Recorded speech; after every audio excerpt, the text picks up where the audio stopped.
Bueno, ¿qué pasaría si las historias morales más famosas de la humanidad, esos relatos sobre semillas, tormentas y hombres caminando sobre el agua, no fueran para nada lecciones de moralidad?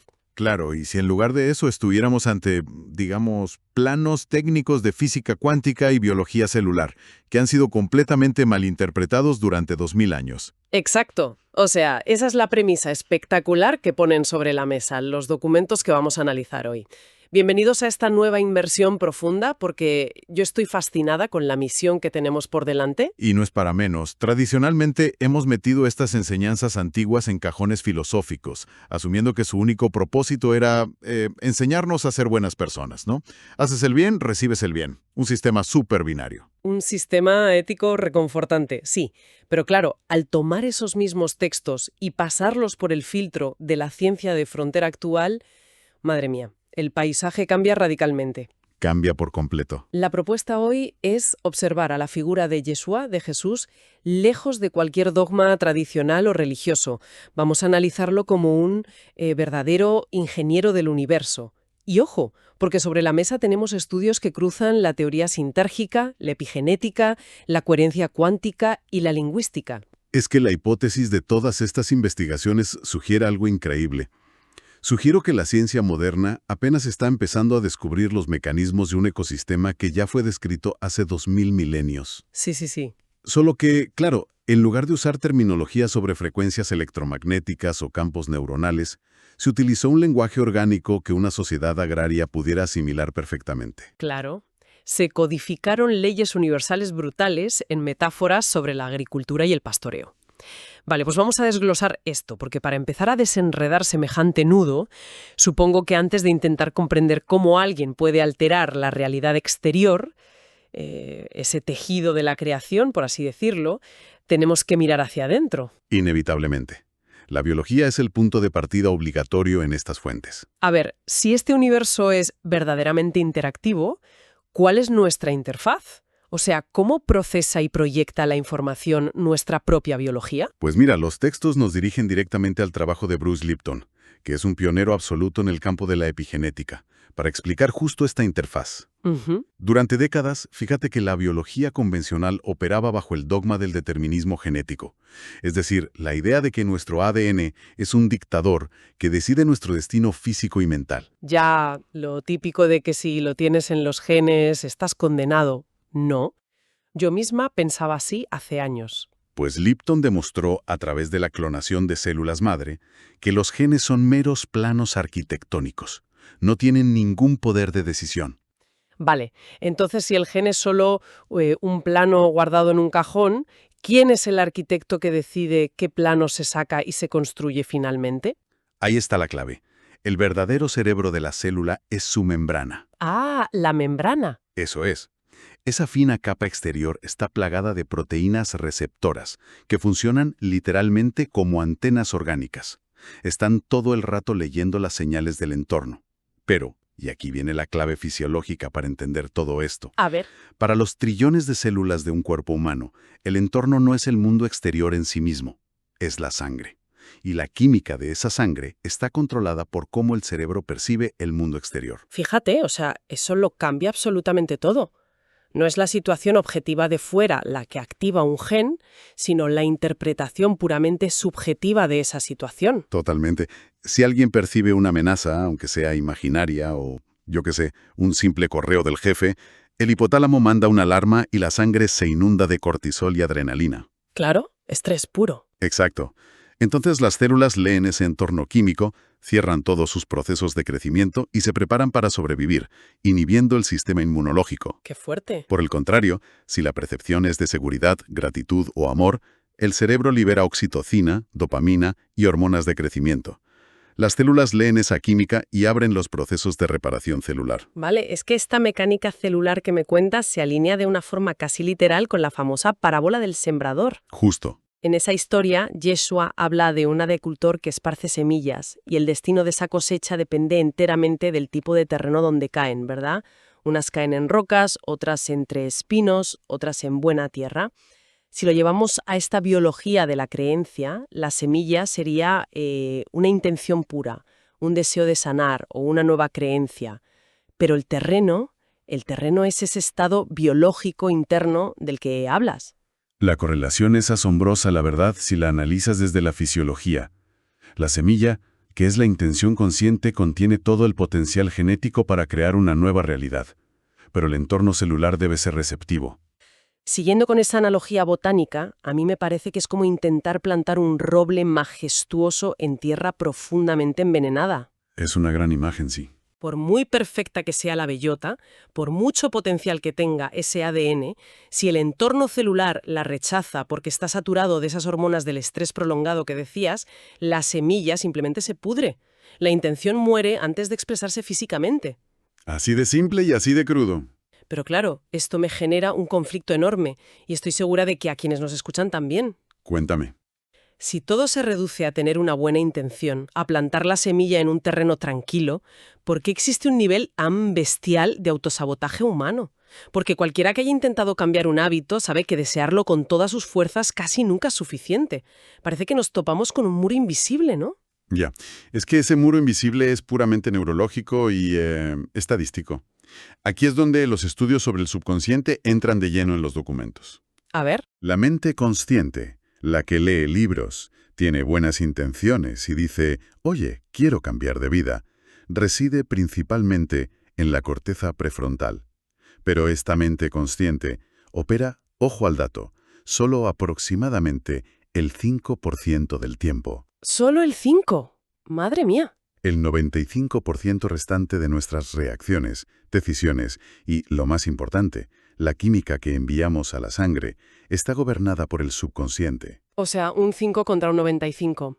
No es un muro, es un ejército entero luchando contra la pobre bellota. Es una batalla termodinámicamente súper desigual. El subconsciente alberga los patrones orgánicos profundos, las respuestas de supervivencia instaladas desde la infancia, y funciona millones de veces más rápido que la mente consciente. Claro. Por eso, para que el terreno sea verdaderamente fértil, no basta con desearlo desde el intelecto. Se requiere alcanzar un estado biológico que logre sincronizar y reescribir ese inmenso 95%. Vale, de acuerdo.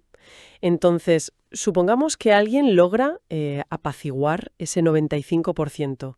El cuerpo deja de segregar cortisol y el terreno interno se vuelve por fin fértil. Pero una cosa es preparar el cuerpo para no enfermar, que tiene toda la lógica médica, y otra muy distinta es afectar la realidad exterior. Eso son palabras mayores. Claro, si este universo es interactivo, ¿cómo se emite una señal desde esa biología alineada para que la semilla realmente florezca y provoque un cambio en la red de la vida, pero material? Pues para entender esa emisión, los documentos introducen el modelo de coherencia cuántica, apoyándose mucho en investigaciones de Joe Dispenza. Ah, me encanta Dispenza. Emisiones energéticas completamente medibles. Vale. El cerebro genera un campo eléctrico a través del pensamiento claro y la intención focalizada. Funciona como un proyector direccional. Pero el pensamiento por sí solo no tiene la fuerza magnética para atraer la materia o la experiencia. Claro, le falta el motor que tire de esa realidad potencial hacia nuestro presente. Y el motor es el corazón. Y ojo, que esto no es poesía romántica, es anatomía pura. Las mediciones de institutos muy prestigiosos muestran que el corazón genera un campo electromagnético miles de veces más fuerte que el del cerebro. Miles de veces. ¡Qué locura! Miles. Entonces, cuando una persona experimenta una emoción elevada y sostenida como la gratitud incondicional, la frecuencia de ese campo magnético cambia y entra en lo que llaman un estado de alta coherencia. Ya, entiendo. El pensamiento envía la señal eléctrica al campo cuántico y la emoción actúa como la gravedad magnética, que atrae el evento hacia la experiencia física. Y justo aquí, fíjate, es donde las piezas de este rompecabezas histórico y cuántico encajan de una forma casi agresiva, porque si unimos el pensamiento claro del cerebro con la emoción elevada del corazón, estamos describiendo paso a paso la instrucción más técnica que daba Yeshua. Exactamente. Hay una cita textual en las fuentes que ahora adquiere un sentido totalmente nuevo para mí. Dice, y cito, «Creed que ya lo habéis recibido», en Marcos 11:24. O sea, no es una frase de autoayuda que te dice, bueno, ten esperanza de que llegue algún día. Para nada. Es una orden imperativa, ¿eh? Siente que ya es tuyo en este mismo instante biológico. Es que la exactitud de esa frase es fascinante si la observamos a través de la física cuántica, de verdad. Porque a nivel subatómico, la materia no es sólida de la forma en que la percibimos habitualmente. Existe como una función de onda, un mar de infinitas probabilidades superpuestas. Todo es posible ahí, pero nada es físico hasta que es observado o medido. Ya. ¿Y cómo entra la emoción en esa ecuación subatómica tan compleja? Pues al creer que ya lo has recibido, es decir, al forzar a tu biología a sentir la gratitud de un evento que cronológicamente aún no ha ocurrido, estás alterando la frecuencia electromagnética de tu cuerpo en el momento presente. Claro, estás adelantando la respuesta. Eso es, estás vibrando en la misma firma energética de esa probabilidad futura. Al hacerlo, fuerzas lo que en física se llama el colapso de la función de onda. Esa probabilidad deja de ser una nebulosa rara de opciones y se condensa en materia o en una experiencia concreta. O sea, es como si Yeshua estuviera enseñando una técnica de anclaje, de programación neurolingüística de PNL, pero a una escala cósmica brutal. Instalar el resultado en tu propia neurología antes de que la realidad física tenga tiempo de reaccionar. Tal cual. Pedir desde una certeza absoluta. Pero, a ver, volvemos a lo mismo. Somos un manojo de nervios humanos. La duda es nuestra configuración predeterminada casi siempre. ¿Qué le hace exactamente la duda a esta función de onda? Fisiológicamente, la duda rompe el circuito de un plugazo. Cuando alguien abriga miedo o duda, el cerebro entra en un estado de ondas beta altas. Es un estado de incoherencia y asimetría entre los hemisferios. Un caos interno, vamos. Un caos. Esa interferencia rompe la alineación entre la intención de la mente y el magnetismo del corazón. La señal electromagnética que se emite hacia la red de la vida se vuelve fragmentada, estática. Y ante una señal confusa, la probabilidad cuántica no puede colapsar en un evento específico. Simplemente vuelve a su estado de caos en el campo de posibilidades. Vale, espera un momento, porque hasta aquí te sigo y tiene todo el sentido neurológico del mundo que bajar el estrés y emitir una emoción coherente modifique la salud de alguien. Pero los textos de los que partimos van mucho más allá de la salud personal. Hablan de milagros físicos. Sí, entramos en terreno pantanoso para la física clásica. Claro, es que una cosa es curar una úlcera cambiando tu percepción y otra muy distinta es decir que alguien puede alterar las leyes de la física a simple vista. ¿Cómo justifican las fuentes este salto hacia la manipulación directa de la materia? Pues ese es exactamente el salto que da la teoría sintérgica del neurofisiólogo Jacobo Grinberg, que es uno de los pilares más fuertes de este análisis. Para abordar la manipulación de la materia, primero hay que redefinir qué es la materia. A ver. Grinberg postula que el espacio no está vacío, sino que está compuesto por una matriz energética hipercompleja, a la que él llamó el látiz o enrejado. Lo que nosotros llamamos materia sólida es simplemente una distorsión temporal dentro de ese tejido de la creación. O sea, como un pliegue en la sábana del universo. Esa es una metáfora perfecta, sí. Grinberg estudió intensamente casos anómalos. El más documentado es el de una curandera mexicana llamada Pachita. Esta mujer supuestamente entraba en estados de trance y era capaz de materializar tejidos biológicos u órganos físicos directamente desde el espacio vacío, interactuando con este enrejado. Sigo necesitando empujar un poco aquí porque materializar un órgano de la nada suena a una violación directa y flagrante de las leyes de la termodinámica. ¿Cómo explica la teoría sintérgica que esto no sea pura ciencia ficción? Bueno, la explicación sintérgica es que el cerebro humano, cuando funciona en perfecta coherencia, actúa como un campo informacional que interactúa con el campo mayor, con el enrejado. Vale. Sintergia, de hecho, significa síntesis y energía. Si un cerebro logra un estado de alta sintergia, su campo neuronal alcanza un nivel de complejidad que iguala la estructura del espacio mismo. En ese estado de unión total, se elimina la barrera entre la mente y la materia. ¡Qué barbaridad! La conciencia de esa persona tiene la capacidad orgánica de alterar localmente la vibración del tejido, condensando la energía pura en materia física. O sea que no es magia divina inalcanzable. Es una reprogramación de la densidad local del espacio. Exactamente. Y esto proporciona un marco técnico interesantísimo para uno de los relatos más icónicos de todos los tiempos. Yeshua caminando sobre el agua en el mar de Galilea. Ahí está. No estaba suspendiendo la gravedad por arte de magia. sino que operaba con un nivel de coherencia cerebral tan extremo, de tan alta sintergia, que modificó la interacción de su campo biomagnético con la densidad de las moléculas de agua bajo sus pies. Y la clave de ese relato no es solo lo que hace Yeshua, que ya es increíble, sino lo que le ocurre a su discípulo, a Pedro. Es verdad. El texto relata que Pedro, al ver a su maestro, sale de la barca y comienza a caminar sobre el agua también. Logra esa misma alteración local de la densidad, probablemente por inducción o contagio del campo hipercoherente de Yeshua. Claro, pero le dura poquísimo porque la configuración humana estándar vuelve a tomar el control. Pedro mira la tormenta, el viento, calcula de forma lógica el peligro, siente un terror paralizante y, claro, empieza a hundirse. Y la reacción de Yeshua en ese preciso instante valida toda la teoría de la coherencia de la que hablamos. No le dice, oye, la gravedad te ha vencido o esto es un don exclusivo mío. Las fuentes recogen sus palabras exactas, y cito, ¿por qué dudaste? Y hombre de poca fe, en Mateo 14:31. Me encanta cómo esto se conecta con la idea de la onda fragmentada que mencionabas antes. Si usamos una analogía visual, imaginemos un estanque en una calma tan absoluta que parece un cristal perfecto, reflejando el cielo. Esa es la mente en coherencia total, en sintergia. Pero la duda, el miedo al viento que siente Pedro, es como una roca inmensa arrojada justo en el centro de ese estanque. Me gusta mucho esa imagen, de verdad, porque explica visualmente el colapso. Las ondas que genera esa roca al caer crean lo que se llama interferencia destructiva. Chocan contra la estructura de ese espejo y lo destrozan. Claro. Al entrar el miedo, el cerebro de Pedro pasó instantáneamente a un estado beta de supervivencia. El campo magnético de su corazón se desincronizó y su sintergia colapsó. El agua dejó de responder a su consciencia y se hundió por una pérdida repentina de frecuencia. Visto así, la fe no es ese concepto de creencia ciega y pasiva que nos han vendido siempre. Es una tecnología brutal. Es el sostenimiento férreo de una señal vibratoria frente a la evidencia aparente de un entorno físico caótico. Es una disciplina científica interna de altísimo nivel. Ya, pero claro, hasta ahora hemos hablado de cómo un nodo aislado, una sola persona, interactúa con su propio cuerpo o con la materia inerte como el agua. ¿Sí?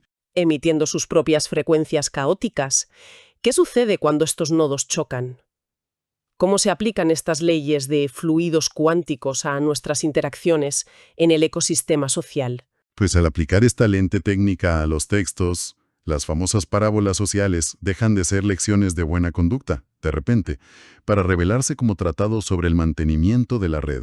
Tomemos la parábola del hijo pródigo. Uy, esa es un clásico. Alguien huye, derrocha la fortuna de su padre, termina en la miseria absoluta y vuelve arrepentido. Y encima le reciben con una fiesta gigantesca. La lectura clásica siempre habla del perdón moral. Claro, la deidad ofendida que perdona. Pero, ¿y la lectura desde la dinámica de sistemas y nodos? A ver, cuéntame. Es la descripción perfecta de un reinicio orgánico. La red de la vida no tiene ego ni rencor. Está diseñada puramente para el flujo de la energía vital. El hijo representa un nodo de la red que ha provocado un cortocircuito al operar desde la incoherencia. En el milisegundo exacto en que ese nodo corrige su frecuencia y decide resincronizarse con la fuente, el flujo se restablece de golpe y a máxima capacidad. Claro, no hay castigo, porque al ecosistema cuántico no le importa la culpa. Solo responde a la restauración de la resonancia. Exacto. Tiene muchísimo sentido orgánico. Y fíjate, me hace pensar inmediatamente en la parábola de los talentos. A unos siervos se les entrega dinero y a los que lo invierten se les recompensa, pero al que entierra su moneda por miedo se le quita hasta lo que tiene. Siempre me pareció una historia, no sé, excesivamente cruel o capitalista para un maestro espiritual. Te parecía cruel porque la mirabas desde la economía humana, pero en realidad trata sobre las leyes de conservación y flujo de energía en la red de la vida. Todo en el universo biológico está diseñado para la expansión. Vale. Si un nodo, que sería el ciervo asustado, recibe recursos o energía y los estanca debido a la vibración del miedo, se convierte en un coágulo en el sistema vascular del universo. Uf, un coágulo. Y el tejido de la creación es puro instinto de supervivencia, retira la energía de los bloqueos y la redirige hacia aquellos nodos que facilitan el flujo constante. Claro, porque un coágulo mata al cuerpo entero. Tiene toda la lógica médica. Y hablando de las relaciones directas entre nodos, la figura del buen samaritano adquiere entonces una dimensión totalmente nueva. Siempre nos han dicho que trata sobre ser amable con los desconocidos. Sí, pero en el contexto de un universo interactivo es mucho más profundo. Cuando a Yeshua le preguntan quién es el prójimo, su respuesta desmonta las fronteras tribales. Un samaritano ayudando a un judío demuestra que, en la red de la vida, el prójimo no es una categoría moral ni cultural. Entonces, ¿qué es? Es, literalmente, el nodo energético que está más próximo a ti en el tejido de la realidad en ese instante concreto. O sea, como células adyacentes en un mismo tejido biológico. Exactamente. Reparar a ese nodo herido no es caridad, es un acto fundamental de autopreservación vibratoria. Si ignoras la necrosis de la célula de al lado, estás permitiendo que la incoherencia infecte el campo local del que tú también te alimentas. Fíjate, entender esto explica también el cómo de la pedagogía de Yeshua. Muchas veces se le cuestionaba por qué hablaba tanto en acertijos. Sí, los famosos misterios. Claro, pero si conectamos la lingüística con todo este ecosistema físico, las parábolas eran comandos hipnóticos. Estaban diseñadas para eludir el factor crítico de la mente. Si él se hubiera puesto a explicar mecánica cuántica a las autoridades de la época, su mente lógica habría levantado escudos al instante. Por supuesto. Las historias actuaban como caballos de Troya metodológicos. Un relato sobre semillas o levadura entra en el cerebro a través de la imaginación, esquiva el análisis racional y planta la comprensión profunda de las dinámicas universales directamente en el subconsciente. Y para coronar este entendimiento tan técnico, hay un mensaje que es, con diferencia, el más subversivo de todo el conjunto de fuentes que hemos mirado hoy. Es una instrucción que anula por completo la necesidad de cualquier intermediario o templo para acceder a este flujo de poder. Sé perfectamente por dónde vas. Es una instrucción anatómica muy específica. Y cito, «El reino de Dios está dentro de vosotros», en Lucas 17:21. Esa frase desmantela cualquier jerarquía externa de un plumazo. Científicamente, nos devuelve directamente al cerebro humano. Cuando las fuentes mencionan que el reino está dentro, apuntan a estados neurológicos profundos, específicamente a la producción de ondas cerebrales teta. Ah, vale. Este es un estado de quietud extrema, un trance orgánico natural que rozamos justo antes de dormir o en meditaciones muy profundas. ¿Y qué ocurre mecánicamente en ese estado teta para que se le llame el reino? Pues en estado teta, la red neuronal por defecto del cerebro, que es la que mantiene la sensación de tu ego, de tu yo autobiográfico, reduce muchísimo su actividad. O sea que desaparece la ilusión de la separación. Justo eso. Ya no eres un cuerpo aislado sufriendo en una habitación. La conciencia se expande y se acopla a la infraestructura del campo cuántico. El acceso a la fuente no es un destino post-mortem, es un cambio de frecuencia neurológica disponible de serie en cada cerebro humano. Bueno, entonces, si sintetizamos todo este inmenso volumen de información que hemos desgranado hoy, desde la epigenética hasta las ondas teta, ¿cuál dirías que es el núcleo práctico de todo esto para el día a día? La conclusión principal, y creo que la más liberadora, es que el paradigma de ser una víctima es biológicamente falso. Totalmente. El universo no es un lugar aleatorio que nos castiga o nos premia, es un ecosistema profundamente participativo. Somos componentes orgánicos de la red de la vida, y al dominar la coherencia de nuestro corazón, tenemos el equipamiento orgánico para moldear la realidad, no solo sufrirla. O sea, esa revelación lo cambia todo para quienes nos escuchan hoy. Significa que cada pensamiento y cada emoción no son solo eventos privados, son pulsos orgánicos que alimentan el tejido de la creación constantemente. Es una responsabilidad inmensa, claro. Exacto. Gestionar tu estado interno y cultivar esa fe extrema no es positividad tóxica, es la tecnología más precisa que existe para navegar por este mar de probabilidades cuánticas. Pero bueno, para cerrar ya esta inmersión profunda, hay un concepto en las investigaciones de frontera que lleva esto a un terreno aún más vertiginoso. A ver, sorpréndeme. Hemos analizado detalladamente cómo una emoción elevada actúa como un imán para atraer probabilidades de un futuro que aún no ha ocurrido hacia nuestro presente. Sí, el colapso de la función de onda. Exacto. Pero hay estudios sobre el fenómeno del presentimiento, donde el cuerpo físico muestra respuestas de estrés medibles segundos antes de que ocurra algo impactante. Y esto sugiere que a nivel subconsciente el tiempo no funciona de forma lineal. Ojo con esto. La mente profunda parece tener acceso simultáneo tanto al futuro como al pasado. Así que, sabiendo la precisión técnica con la que el tejido de la creación responde a nuestra frecuencia humana, yo quiero dejar esta reflexión en el aire para nuestra audiencia. Dispara. Si nuestra conciencia coherente tiene el poder orgánico de atraer la realidad futura al presente mediante la emoción pura, es posible que, al alcanzar estados de sinergia absoluta, también dispongamos de la tecnología biológica necesaria para reescribir el impacto vibratorio que nuestro propio pasado ha dejado en la red de la vida. Uf, qué barbaridad. Pues ahí dejamos la pregunta votando, para que cada cual siga explorando los pliegues del tejido de la creación por su cuenta. Hasta la próxima inmersión profunda.